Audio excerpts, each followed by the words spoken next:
কবিতা চোরাগুলি, কলমে রীতিশা পাল, কণ্ঠে আমি অসীম কুমার বসু। ইতস্তত ছড়ানো ছিটানো প্রহেলিকাময় নতুন অধ্যায়। অতীতের সাথে চুক্তিপত্র শেষ, তাই ফুটপাতবাসীর থেকে অনায়াসেই কেড়ে নেওয়া যায় তার আস্তানা। বিক্ষিপ্তভাবে চলছে প্রলেপ সময়ের গায়ে। ক্ষমতার বৃত্ত থেকে ছিটকানো কিছু বিন্দু চাইছে বেড়া টপকাতে। দারোয়ান কঠোর নিরাপত্তায়। সময়ের অর্গল খুললেই বাঁধ ভাঙা বন্যায় ভেসে যাবে বেনজল।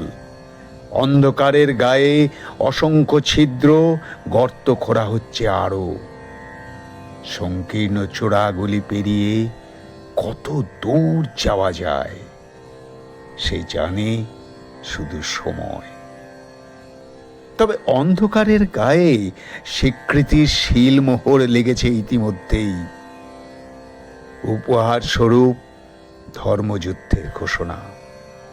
কোনটা ধর্ম, কোনটাই বা অধর্ম জানি না, তবে একটা মিছিল হেঁটে যাচ্ছে বুকের মধ্য দিয়ে হনহনিয়ে। মনে পড়ে যাচ্ছে কবিগুরুর সেই লাইনটি, ধর্মের বেশে মোহজারে এসে ধরে, অন্ধ সেজন মারে আর শুধু মরে। অতীতের সাথে চুক্তি শেষ, আর বর্তমানের শহরের খিদে বাড়ছে প্রতিদিন।